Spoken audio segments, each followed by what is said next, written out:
और एक बड़ी खबर सामने आ रही है। पुतिन की भारत यात्रा से पहले एक बड़ा अपडेट सामने आया है। रूस की सेना भारत आएगी, ये जानकारी सामने आ रही है। भारत और रूस की सेना यहां युद्ध अभ्यास करेंगी, ये बड़ी जानकारी आपको दे रहे हैं। दोनों देशों में बड़ी डील भी होने वाली है, तो ये बड़ी जानकारी आपको दे रहे हैं। बड़ा अपडेट है।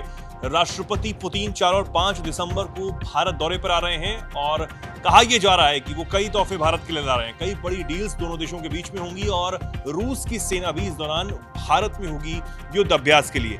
क्या कुछ और ज्यादा जानकारियां हैं? कौन सी ऐसी डील्स जो हैं वो भारत और रूस के बीच में होने वाली हैं जिससे आने वाले समय में भारत को बहुत ज्यादा फायदा होगा? बताने के लिए मेरे साथ सोनम मौजूद है। सोनम, कौन सी ऐसी वो डील्स हैं और क्या लेटेस्ट अपडेट है पुतिन के दौरे को लेकर? तो चेतन, यहाँ पर पीएम मोदी और पुतिन की जो मुलाकात है उससे पहले रूस भारत में जो उसकी मिलिट्री है, जो उसके ट्रूप्स हैं और जो मिलिट्री एसेट्स हैं, उनकी तैनाती को तेजी से आगे बढ़ा रहा है। यहाँ पर रूस ने दरअसल सामने आ रहा है, डेक्कन हेराल्ड की एक रिपोर्ट है जिसमें कहा जा रहा है कि रूस ने भारत के साथ एक समझौता करने की दिशा में ये आगे कदम बढ़ाया है ताकि जो दोनों देशों के जो जवान है, जो मिलिट्री है और जंगी जहाज है, यहाँ पर जो वॉरशिप्स हैं, उनकी तैनाती को तेजी से किया जा सके। इस व्यवस्था से जो है भारत और रूस को जो जॉइंट मिलिट्री ड्रिल, इसी के साथ जो ट्रेनिंग सेशन है और जो यहाँ पर ह्यूमैनिटेरियन हेल्प, मानवीय सहायता की बात हो रही है और जो आपदा प्रतिक्रिया और जो दूसरे मामले हैं जिसमें दोनों देशों के बीच ये सहमति से जो है तय हुए हैं, यहाँ पर जो अग्रीमेंट समझौते की बात हो रही है। और भारत और रूस में जो सैनिक है और जो लड़ाकू विमान है, दोनों ही देशों के, उनको युद्धपोत भेजने की अब यहाँ पर इस समझौते के तहत अनुमति मिलेगी, ऐसा इस रिपोर्ट में कहा जा रहा है। और दरअसल रूस की तरफ से भारत के साथ एक अग्रीमेंट को मंजूरी देने की यहाँ पर कोशिश की गई है।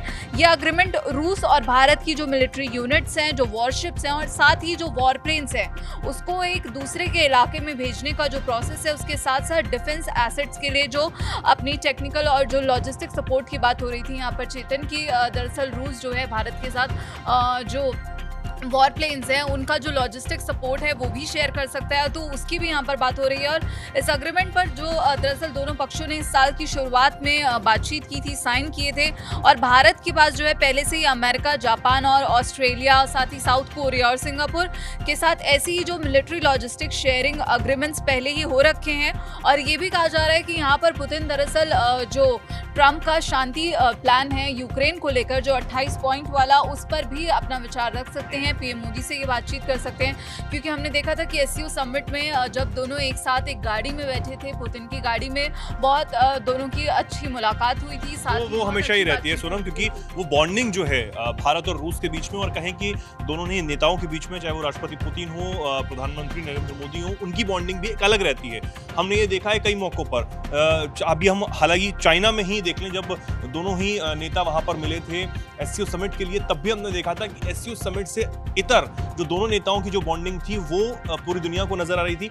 अभी जो कुछ चल रहा है, जो भी अपडेट सामने आ रहे हैं सोनम, क्या राष्ट्रपति ट्रंप की तरफ से कोई इसको लेकर जानकारी है या फिर उनका कोई बयान सामने आया है? क्योंकि वो ऐसा हो नहीं सकता कि इस दौरे को लेकर कुछ ना बोलें, क्योंकि उन्होंने वो तस्वीर साझा की थी जिसमें चीनी राष्ट्रपति शी जिनपिंग थे, पुतिन थे, प्रधानमंत्री मोदी थे। हालांकि तब सिनेरियो अलग था, अब अलग है। तो अभी कुछ प्रतिक्रिया उनकी तरफ से सामने आई है? फिलहाल अभी यहाँ पर ट्रंप की कोई प्रतिक्रिया नहीं है, लेकिन हाँ, इंतजार जरूर है, क्योंकि जब पीएम मोदी चाइना गए थे एससीओ समिट में, तब भी उन्होंने पोस्ट करते हुए कहा था कि हमने भारत को खो दिया चीन और रूस के पाले में। तो ये दरअसल कहा जा रहा है कि हाँ, जरूर ट्रंप कुछ ना कुछ तो बोलेंगे, क्योंकि ट्रंप हैं, बोलना तो उनके लिए उनका यहाँ पर फेवरेट काम है। तो इसे लेकर, क्योंकि जो रूसी तेल है उसे लेकर भी यहाँ पर एक अहम बातचीत दोनों देशों के बीच हो सकती है। और इसी के साथ कहा जा रहा है कि जो SU-57 लड़ाकू विमान है और जो S-400 मिसाइल सिस्टम है, उसको लेकर यहाँ पर काफ़ी डील्स हो सकती हैं। और इसी के साथ कहा जा रहा है कि जो टेक्नोलॉजी का ट्रांसफ़र है, उम्मीद है कि जो भारत है वो आत्मनिर्भरता, जो उसका भारत का लक्ष्य है, उसको पूरा करने के लिए विशेष रूप से जो मिसाइलें हैं, जो पनडुब्बियाँ हैं, और इसमें उत्पादन और जो को डेवलपमेंट है, यहाँ पर भारत रूस के साथ मिलकर उस पर जोर देगा। टेक्नोलॉजी के ट्रांसफ़र की यहाँ पर बात हो रही है। वहीं जो तेल की कीमत है, इसे लेकर भी भारत और रूस के बीच बातचीत हो सकती है, क्योंकि उसी को लेकर राष्ट्रपति डोनाल्ड ट्रंप लगातार भारत पर दबाव बना रहे हैं कि वो उन्हीं की शर्तों पर जो है ट्रेड डील करें। और यहाँ पर एक और बात है, जो कि क्या S-500 पर भी बात हो सकती है।